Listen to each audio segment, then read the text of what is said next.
Welcome folks, I'm glad that I see you today here. Welcome to the channel, welcome to this video. If you haven't helped anybody today, help me please and hit the subscribe button, likes and leave us some comment. And today we will take a look at one of these bikes behind me. So let's take a look what we will be working on today. Okay, we got these three bikes here. The VTR still not sold. We did a couple videos on that, so you can go to the channel main page and you can visit the video on the VTR there. Then the new thing that I bought recently is this KLE 500. It has the Kawasaki 500 engine in it. This is the predecessor to the KLE 650, the Versys that you can know. This is the first year of production. This is a 91.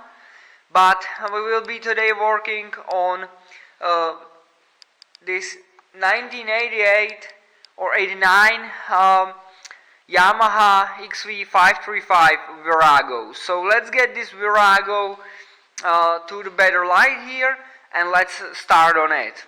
Okay, so here we have this Virago. It is nicely painted to this very bright yellow. I really like this color scheme on this Virago, this black and yellow.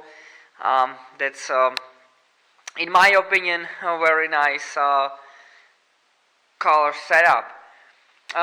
This bike is fairly original. The original turn signals, original mufflers. This bike or these mufflers were at some point on the ground. As you can see, this thing is ground off. The front caliper is missing, so it has no front brake. The carburetors and one of the grommets, one of the intake boots is missing. Here it seems that we have all the electrical components. We have keys. We don't have battery, I suppose.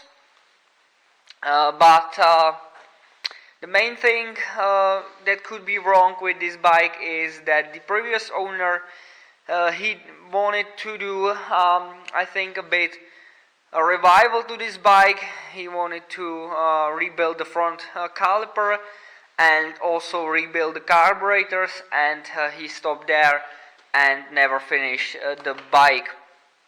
The seats are already popped, so let's see what's hiding underneath. Yes, as I expected, we have the battery gone, and also all the fuses are gone, so we have to source fuses.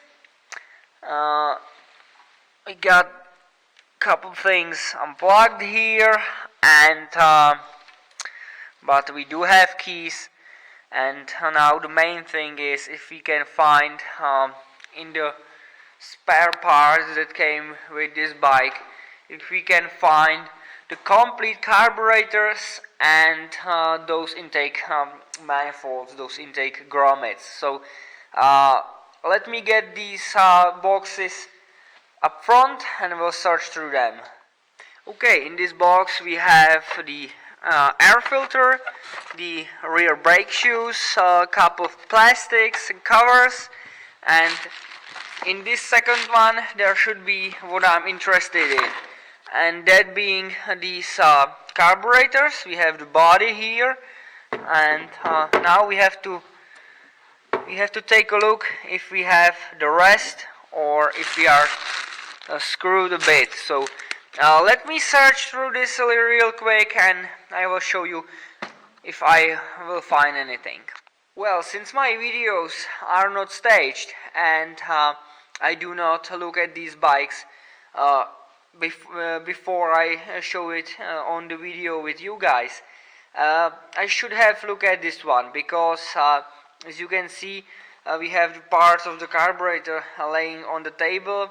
we have the gaskets, we have the floats, we have the springs, we have the accelerator pump diaphragm, we have the gaskets, we have these jet blocks, we have the choke lever, we have the upper caps for the carburetors, we have the lower float balls, we have two needles that stop your fuel, we have one main jet, two main jets, we have two secondary jets, and we have one of these idle mixture screws which has the tip of it bent, and we have the intake manifolds, the intake grommets, but we do not have one of the key things to these carburetors, and that being the diaphragms and the slides. We do not have those. I searched through both of the boxes and we do not have those two things. That means we have a problem.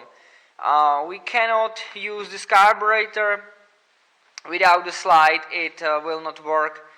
The bike will not run properly, or even it will not run at all. So it leaves us with two options. We could bottle feed it, or spray some starting fluid around the intakes and hopefully run it for a bit that way, or we can maybe we can rig another carburetor to the bike. If we can stick some pipes into it and then run some hoses to those carburetors and mount them somewhere on the side of the bike, we can probably run it that way. But what we also have to check before we get into the carburetors, before we start sourcing the pipes and the hoses for our rig setup, we have to check if this engine is even turning over, if it's seized or something along the lines. And if it's not seized, then we can plug the electricity back on, and we have to test the electric starter. The starters and the starter clutches likes on these bikes to go, and since we had two of these bikes on the channel previously, as you might know, I'm a used parts dealer, so that means I have some parts to make this bike run again. But those that are common to fail, those always sell first, and so we don't have those. So I don't have the starter clutch, I don't have the carburetors. If I would have those, the things would be pretty much easy. So let's reconnect the battery, and let's see if this engine will turn over on its own electrical power, and we will see if then we can proceed with some jerry-rigging of the carburetors. The spark test, also the spark test. Don't forget about the spark test, and yeah, then we will move forward. So let's get rid of the tank, because it's not bolted and it can fall off any minute, and let's find ourselves some fuses, battery, plug everything back together, and test this if it spins. Okay, I brought the fuses from the Viragos that we did last time, and I noticed that we are missing something else. We are missing the starter relay, so I have to go back up the stairs and grab the starter relay that we also liberated from those two Viragos. So yet another thing missing from this. We've got the relay, so let's plug the relay in. We can get rid of this positive wire to the battery because I left one of the on the relay, and come on, here we go, and let's get this out of our way, put it here on the ground with the rest of the parts. Plug in this ground, this neutral light. This, I suppose, is for the fuel pump. We don't want to connect that at this time, at least yet. And then the battery, and from there we will try to crank it. So let me get those things done, and I will see you when we have this thing finished. Well, another thing that I noticed, I was wondering why these spark plugs are chilling in the box, and as I went to unplug the spark plug cable, voila, there is no spark plug in there. So I hope the moisture didn't get into the engine, but we'll see about that. Okay, I got everything connected to the world's smallest battery. As you can see, it's a half a palm size. So let's turn the key and we'll see what happens. Yeah, somebody left the turn signals on, so let's turn those off. Let's see here. As usual, let's check the lights. Work. High beam works. Rear tail light works. What about the brake light? The brake light works, and the front brake light works also. Turn signals on this side works also. The pass works. The horn is missing from this thing, so I think we are ready to extricate these plugs from the intake, and I guess to push the button. So let's see what happens.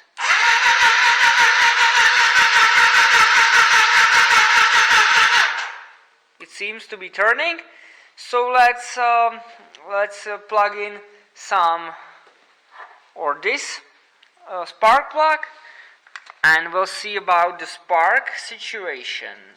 Just a moment here. Plugged. Let's ground it on the case somewhere where we can see that. And let's check for the spark.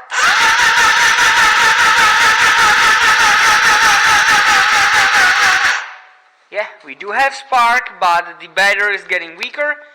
I don't know if you can see that on the camera because of the refresh rate of the frame rate, but we do have spark. The engine seems to be turning over. The next thing to check is the oil, and then we need to roll out the extension wire to get the hummingbird, and let's see if we can dribble a little bit of fuel down the intakes and fire this thing that way. This bike has one of my least favorite things in the world, the inspection window for the oil. You cannot see anything through those windows, so we have to hope it has some oil in it. The window's black, so hopefully there is no oil in it. So let's get the spark plugs back in, and we'll see if we can make this thing puff. Hopefully not smoke, hopefully just the exhaust fumes. But the spark plugs are a bit fouled, so I hope this is the condition that was caused by these carburetors being that the emulsion tubes and everything like that is worn, and the carburetors ran rich or on the choke only, and we'll see. let's get the spark plugs in and let's try to fire this thing over. So everything is plugged in and I have the syringe with the gasoline ready and waiting. The hummingbird is at the ready, so I will set you down here on the table and we'll see if we can fire this thing over. Turn this off, on. Turn this on, couple millimeters to every cylinder, and let's see. Boom.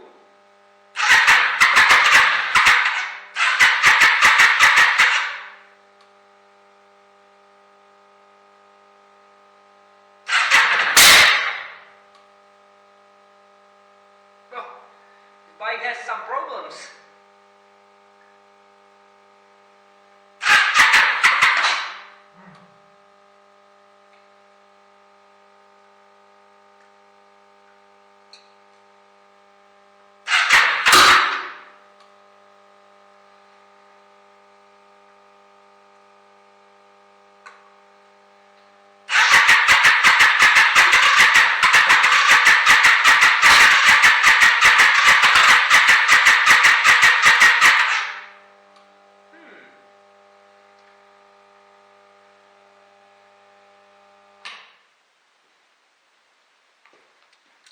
It looks like this bike has a bit of a timing problem, I would assume. Let me do this again and if we will get the same results over and over again, then I will take off those little plugs on the side of the engine, and we'll see if the timing's right, and maybe the flywheel sheared off the woodruff key on the crankshaft, and now we have a timing issue, and that's why they pull off those carburetors. And they thought they have a problem in them. I don't know. We will have to look in there. I'll go and refill my syringe and we'll try not to kill ourselves once again. Take two.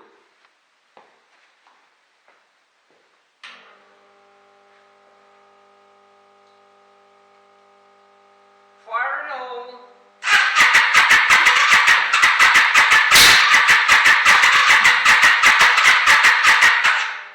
I will try just one cylinder now. Take cover.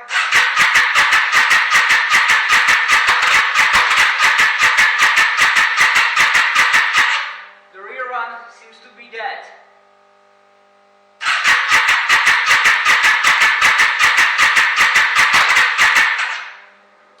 Just for giggles.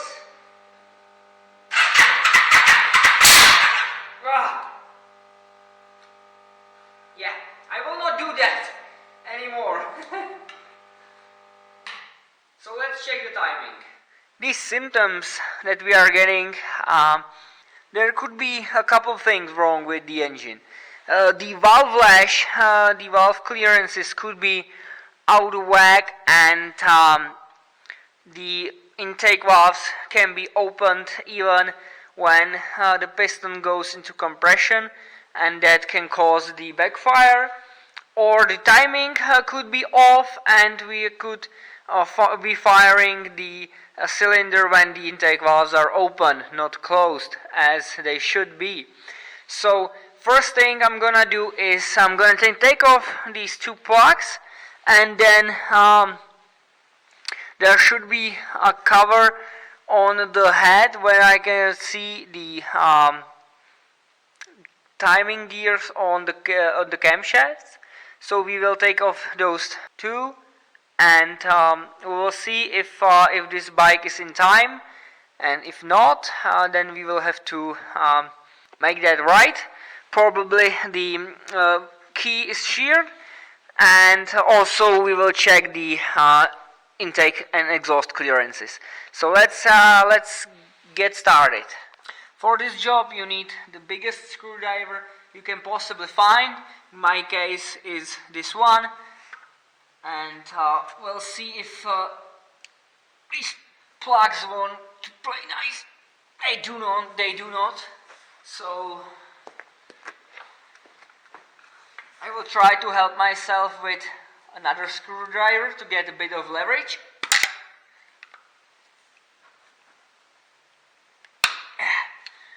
And here we go. This one plug is out. There may be a little bit of oil behind it. There's not.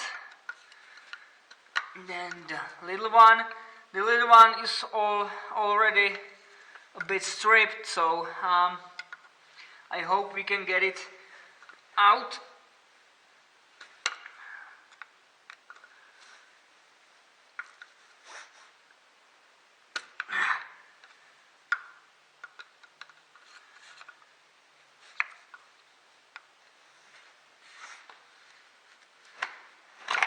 This one doesn't want to budge. Somebody already punched it with a punch or chisel. Maybe I will have to do the same thing to it. I really don't like to do that, but we'll have to probably do it. But before we hit it with the chisel, let's see if we can help ourselves, and we do, with the impact screwdriver. So the plugs are off. Now we need to figure out where are the timing marks on the heads are.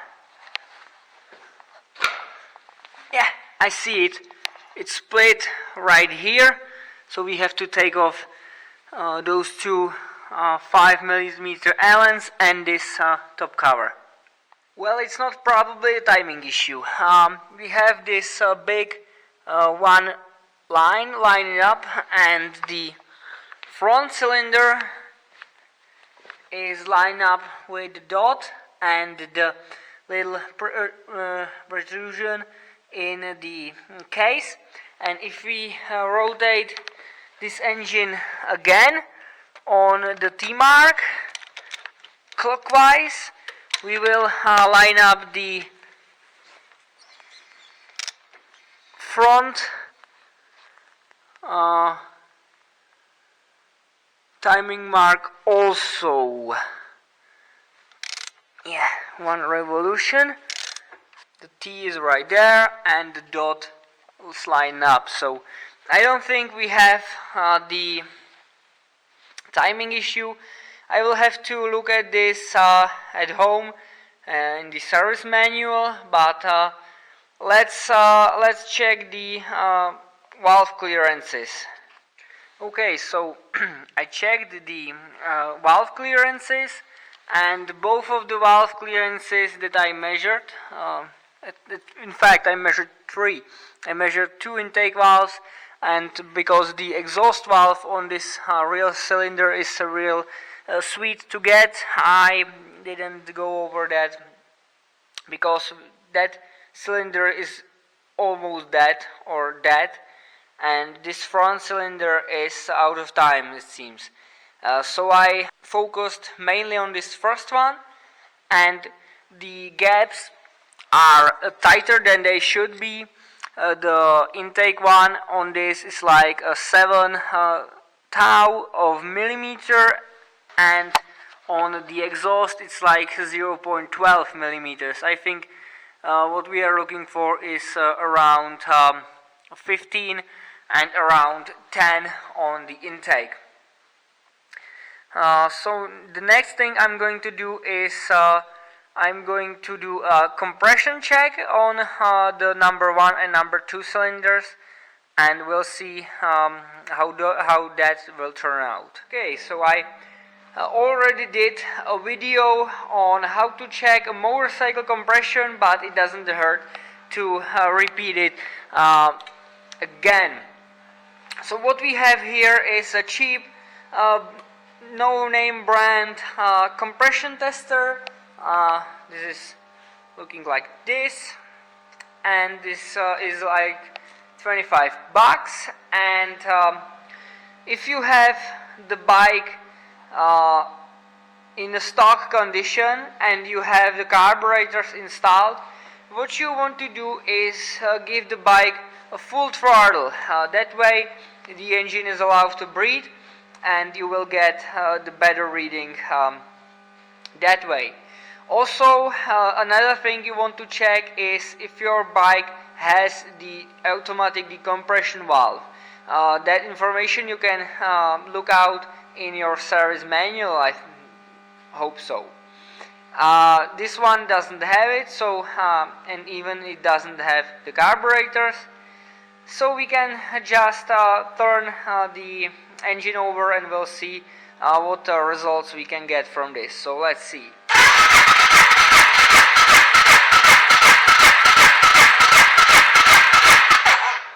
So the front cylinder is bouncing at like 10 or 11 psi at the bar. We are about 150 psi. That's not a bad start. So now let's move over to the rear one. Normally I would use one of these push-on pipes. That way you cannot cross-thread these plugs, and also the system when you have the two threads inside is not the best. Sometimes this thing gets stuck in the cylinder and the hose unthreads from this, and you have hard time to get in that thing out of the way. But because I don't have a tripod and I want you to see something, we have to do this this way. So let's test the number 2.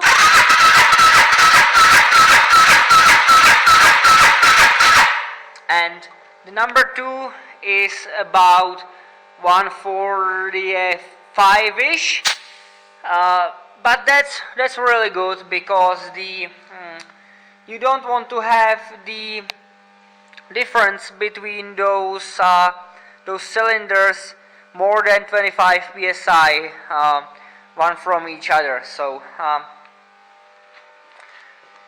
the compression is not our issue in this case. It's something electrical or timing wise. Maybe we will pull the left cover. Maybe somebody set the timing and set it correctly, but they missed the key being off or something like that.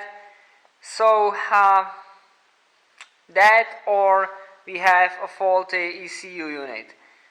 That's two things that I can come up with right now, because if we have valve clearance, if we have compression, then why it should backfire and not run? That's a little bit strange to me. So my camera battery is dying, so I think we will end this part right here, and I will see you probably in part 2 or 3, depending how it goes with this bike. So I want to thank you for your patience with this part 2. I'm sorry that we didn't make any progress on this bike at this part. If you want to see more parts, or if you want to support me, help me with my effort, you can subscribe to me, like and comment the video, and go watch some of my other videos. That really helps the YouTube algorithm to be able to show my videos to other people, so we can have a little community here, we can have some fun, and we can work in better conditions if I can make a little bit from this. So until then, I'm out of here. Stay tuned for part 2. Bye.